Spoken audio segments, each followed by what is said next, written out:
Lorsque David était en train de fuir son fils, l'autre, son fils euh,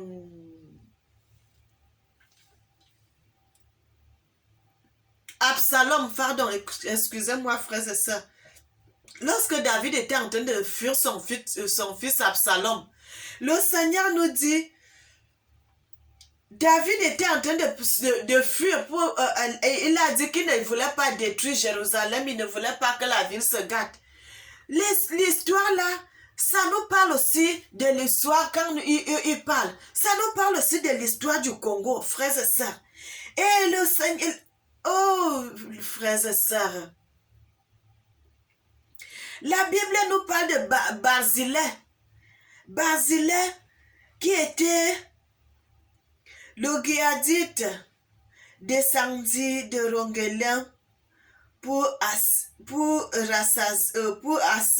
rassasier vers le Jourdain, pour passer vers le Jourdain. Frères et sœurs, vous savez, dans la Bible, ils ont seulement on n'écrit même pas le nom des frères, le nom de l'autre. C'est rare de voir ça. Vous allez voir seulement lorsque vous dites il y a eu telle chose, les gens vont traverser. Lorsque nos parents, nos ancêtres sortaient du Rwanda pour entrer au Congo, on dit ils étaient en train de passer vers le Jourdain. Lorsqu'ils étaient entrés de l'autre côté, on parle qu'ils étaient du Jourdain. Lorsque le Seigneur, notre Yah, notre souverain Seigneur Yah s'est baptisé, on dit qu'il s'est baptisé dans le Jourdain. Quand il y a eu telle chose, ça s'est passé seulement dans le Jourdain. Quand il y a eu telle chose, ça s'est passé seulement dans le Jourdain, frères et sœurs. Comme si le Jourdain là ça quitte de l'autre côté, ça va de l'autre côté, ça va, alors qu'il y avait d'autres fleuves. Mais on n'a pas voulu vous faire voir les autres fleuves, on a codé les autres fleuves. On a mis seulement le nom du Jourdain. Le Jourdain, le Jourdain, le Jourdain. Alors que le Seigneur, frères et sœurs, lorsque le Seigneur avait créé, il avait mis l'étendue d'eau. Le Seigneur, dans les Écritures, là, il n'y a pas le Jourdain dedans. Le Seigneur ne parle pas du Jourdain dedans. Le Seigneur parle de l'Euphrate. Le Seigneur parle d'un autre fleuve. Le Seigneur parle d'un autre fleuve. Le Seigneur parle d'un autre fleuve. Il n'y a pas le Jourdain dedans. Frères et sœurs, on dit, lorsque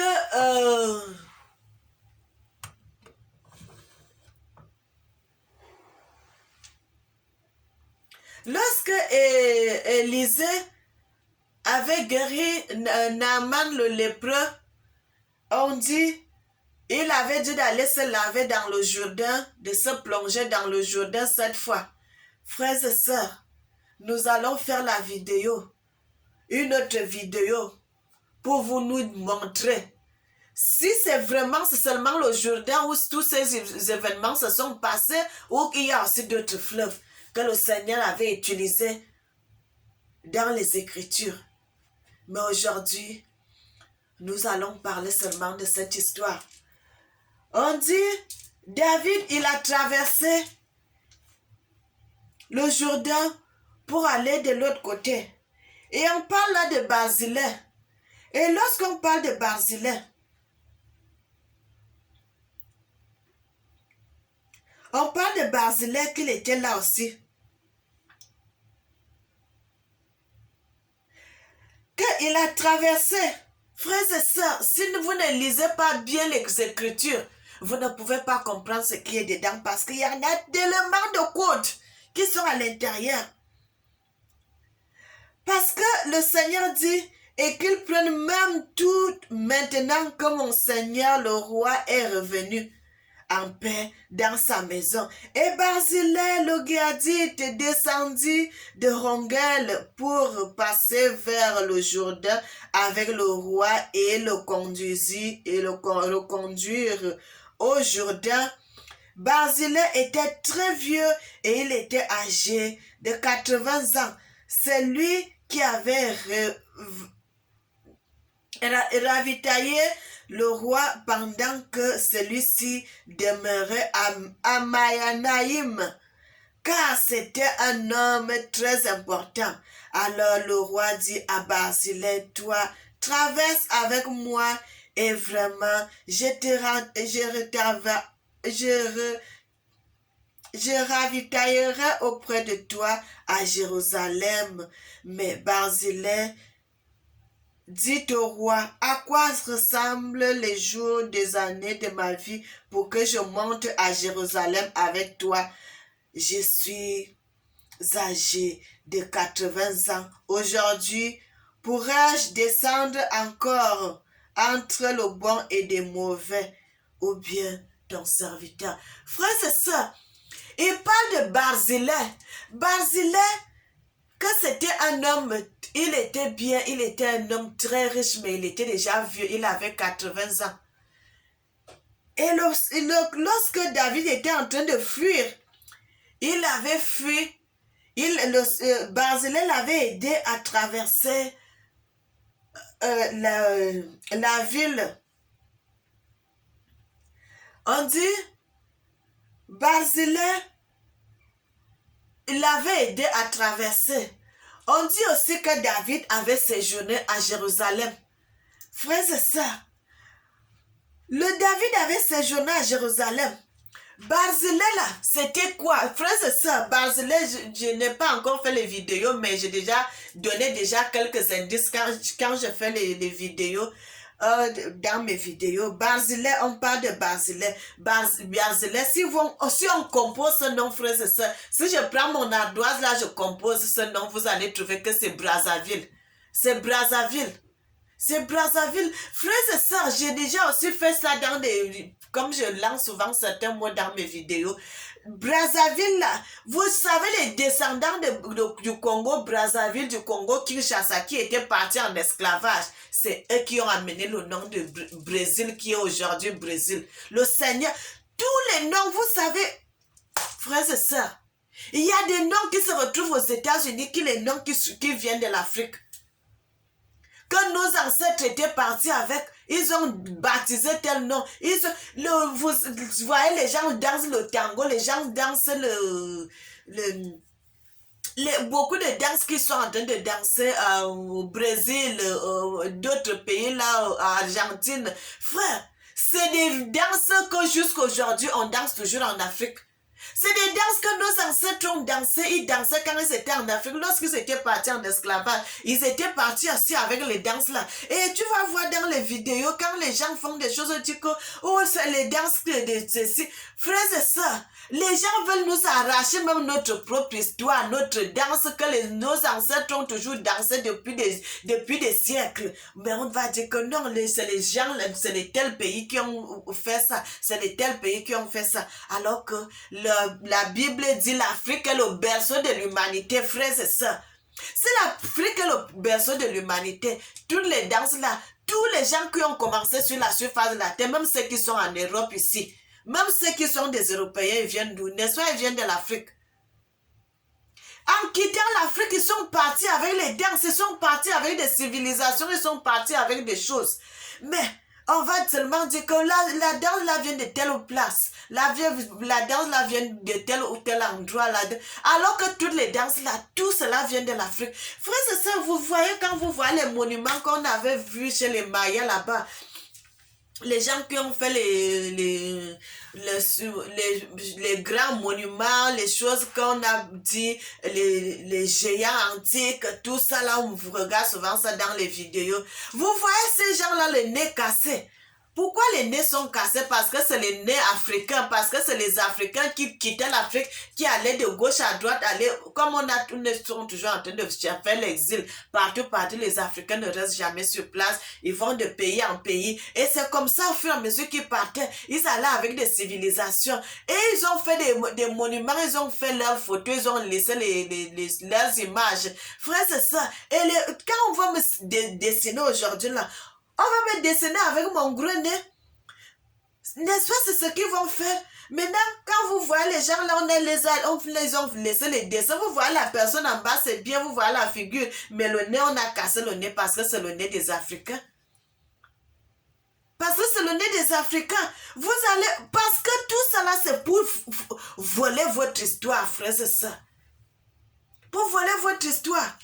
Frère, le Seigneur m'avait montré une chose. Que moi-même, je suis restée comme ça, là. Je fais d'abord d'autres vidéos. Je ferai ça peut-être l'année prochaine. Je suis restée, j'ai dit, Seigneur, est-ce que c'est vrai? Le Seigneur dit, c'est vrai. C'est vrai. Mais ça, je ne vous dis pas. Parce que le Seigneur m'a dit moi seul. Je ne vais pas d'abord dire ça aux gens. Je parlerai ça quand je ferai la vidéo. Mais pour moi, pour aujourd'hui là, ça reste secret. Frères et sœurs, le Seigneur est merveilleux, il est digne. Le Seigneur nous parle là, vous allez voir. Le Seigneur dit, David avait une maison. Le Seigneur dit que David avait une maison.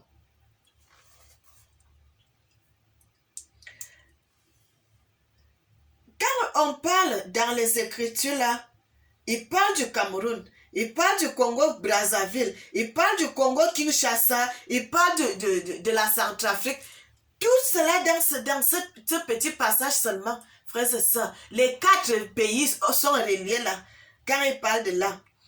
Et il dit aussi une chose,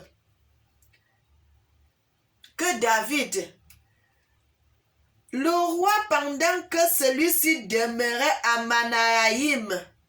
Mananaïm, car c'était un homme très important.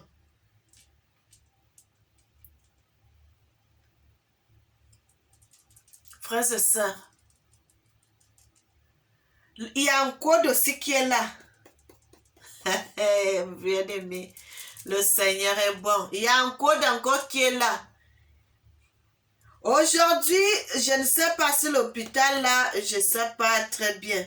Et au Congo, on parle souvent de Mama Imo. Là-bas, il y avait l'hôpital. Il y avait aussi le collège, je crois, il y avait le collège des filles, au collège des garçons. Je ne sais pas si il y avait les garçons, mais je sais seulement qu'il y avait le collège des filles à Mama Imo. Mama Imo, frères et sœurs, vous allez trouver Mama Imo là au Congo. Mama Imo au Congo-Kinshasa. Et parle de Mama Imo, qu'il séjournait dans cette place. Mama Imo là, pourquoi le Seigneur l'a laissé le nom là dans la Bible? Ils ont dit Mananaïm. C'est pas Mananaïm, frères et sœurs, c'est Mama Imo au Congo. Je ne sais pas dans quelle commune, mais je sais que c'est au Congo-Kinshasa jusqu'à aujourd'hui. Mama Imo. Je sais que là-bas, aujourd'hui, là, il y a l'hôpital. Frère, c'est la même chose. Quand vous allez au Congo, là, vous allez trouver l'hôpital de Mama Imo, là. Vous allez au Cameroun, vous allez aussi trouver l'hôpital de Mephibosheth. Pourquoi le Seigneur a laissé cela?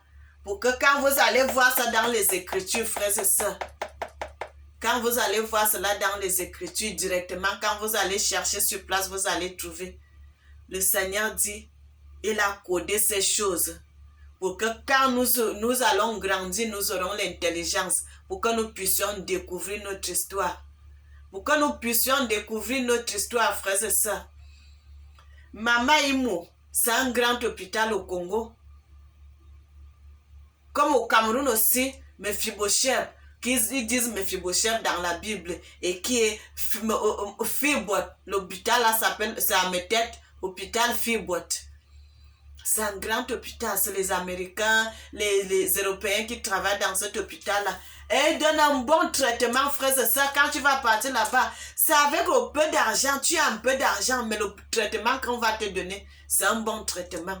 Frère, parce qu'ils connaissent la valeur, ils connaissent la bénédiction qui est là.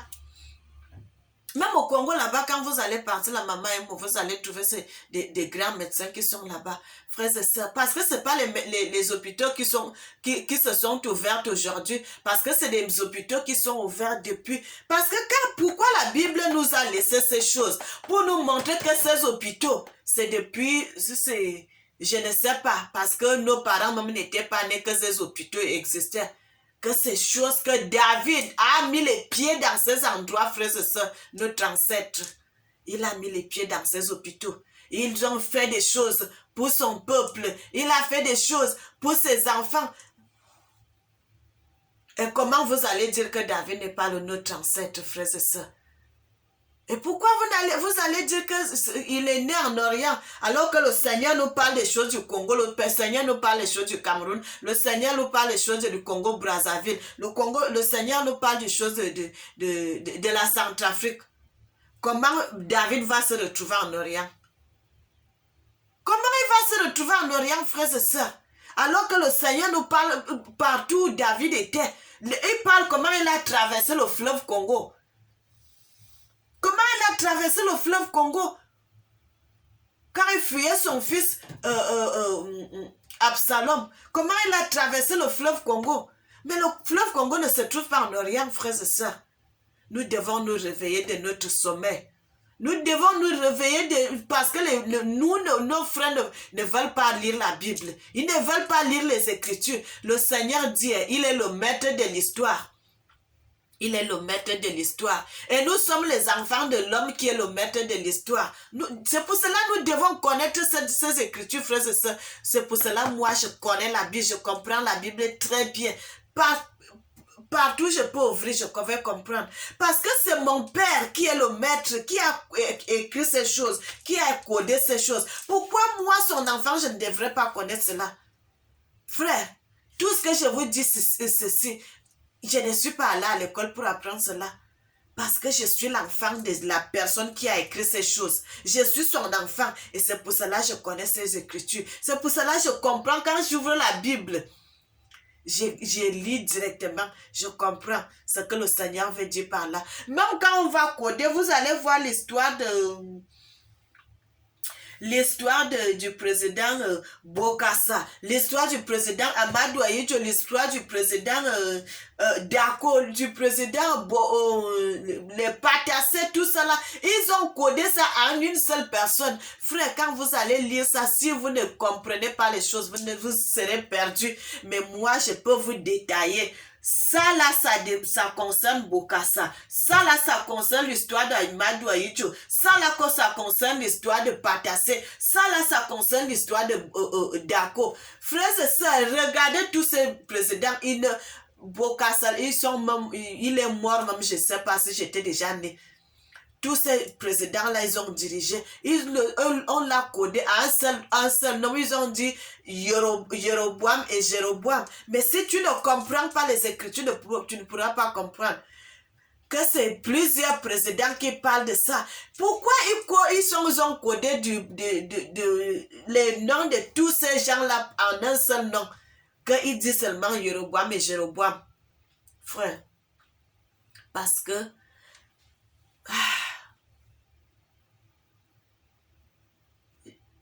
frères et sœurs, la suite, je vais vous dire la suite. J'ai déjà 2 choses que je vais vous dire.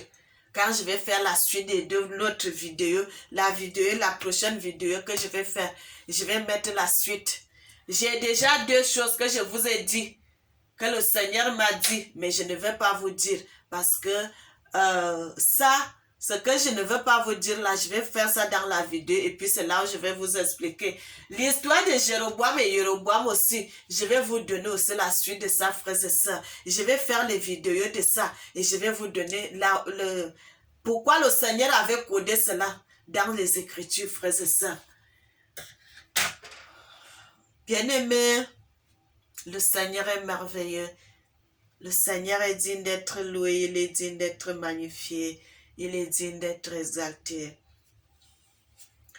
Le Seigneur dit dans sa parole, quelque chose peut-il arriver à quelqu'un sans que moi, l'Éternel, je le sache, frères et sœurs. Rien ne peut t'arriver sans que l'Éternel, qui est le créateur de toutes choses, ne le sache, frère. Lorsque tu seras malade, avant même que tu sois malade, le Seigneur va te montrer que tu seras malade. Frères et sœurs, le Seigneur va te montrer des choses. C'est pour cela, frère,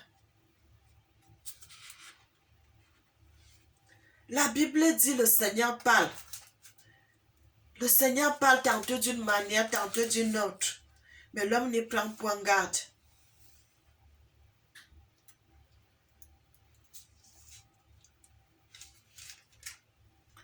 Le Seigneur a dit, voici dans le livre d'Amos 1, voici ce qu'a dit Dieu. Je ferai revenir. Je ne ferai pas revenir parce qu'ils ont amené en exil un groupe complet d'exilés pour le livrer à Édom. Mais le Seigneur nous dit une chose, j'enverrai.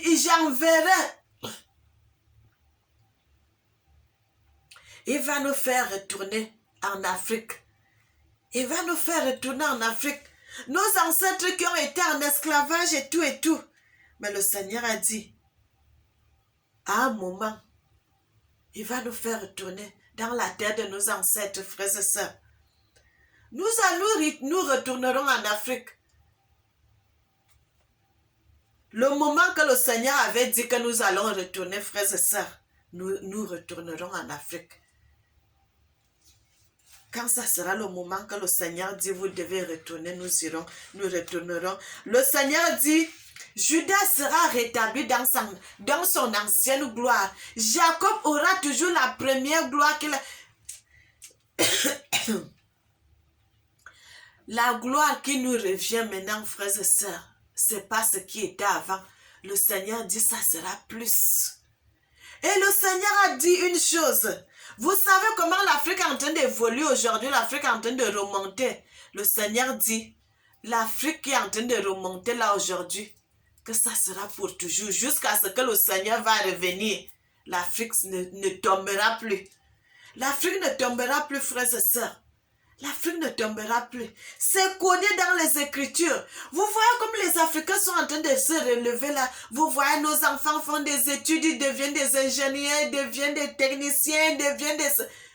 C'est petit à petit, le Seigneur dit, il va nous faire retourner dans notre première gloire.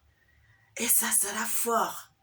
Frères et sœurs, vous allez voir que les gens viendront faire les demandes d'asile chez nous en Afrique.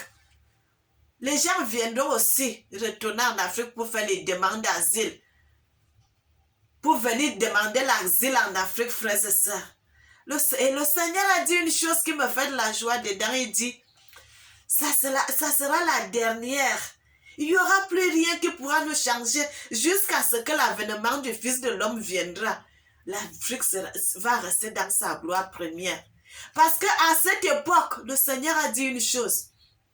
À cette époque, beaucoup de gens vont entendre la parole de Dieu et ils vont commencer à mettre la parole de Dieu en pratique. Frères et sœurs, vous savez quoi? Pourquoi je suis en train de faire mes vidéos?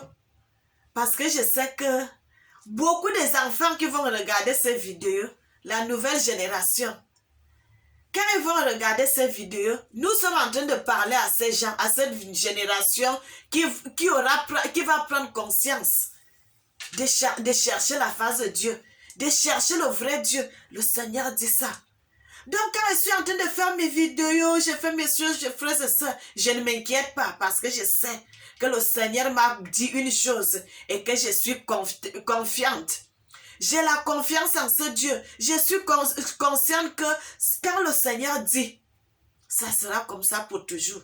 Le Seigneur a dit, lorsque la gloire là sera, ça ne pourra plus finir jusqu'à ce que l'avènement du Fils de l'homme soit là, frères et sœurs. Parce que nos petits-enfants qui sont en train de naître aujourd'hui, c'est eux qui vont comprendre la vraie signification de servir Dieu. Ils vont commencer à chercher la face de Dieu. Ils vont marcher dans la droiture, dans la justice. Frères et sœurs, dans les années très lointaines, vous savez, il n'y aura plus la corruption en Afrique. Il n'y aura plus la corruption en Afrique, il n'y aura plus de vol, il n'y aura plus de mauvaises choses. Frères et sœurs, je suis en train de prophétiser que cela arrive après 10 ans, après 15 ans. Mais je suis en train de prophétiser ce qui va arriver. Ce que le Seigneur me dit, ce que le Seigneur me montre. Ces enfants qui vont commencer à marcher selon la volonté de Dieu, ils vont faire la volonté de Dieu selon Dieu. Frères et sœurs, vous allez voir tout ça là. La corruption, le vol, le détournement de fonds publics, il n'y aura plus ça. Les gens vont marcher selon la justice de Dieu. Parce que quand déjà tu connais la volonté de Dieu, tu vas te mettre à marcher selon la volonté de Dieu, frères et sœurs. Ça va changer. Le Seigneur a dit ça et j'ai confiance en Dieu. Je sais que ça va s'accomplir. Frères et sœurs, la vidéo, je suis en train de faire ça, nous sommes en 2022. Je sais que d'ici 5 ans, 10 ans, 15 ans, les choses vont commencer à changer. Et ce que je suis en train de dire, si les gens vont commencer à mettre cela en pratique. Bien-aimés, soyez bénis et que le Seigneur vous garde. Je vous souhaite une joyeuse année, une joyeuse bonne année à tous mes frères. Bonne année à tous mes frères. Bonne année à toutes mes sœurs. Bonne année à tous ces gens qui vont regarder cette vidéo. Le Seigneur vous aime. Le Seigneur vous aime. Le Seigneur vous aime. Je vous souhaite une nouvelle année de merveille, de gloire, de force. Frères et sœurs, soyez bénis.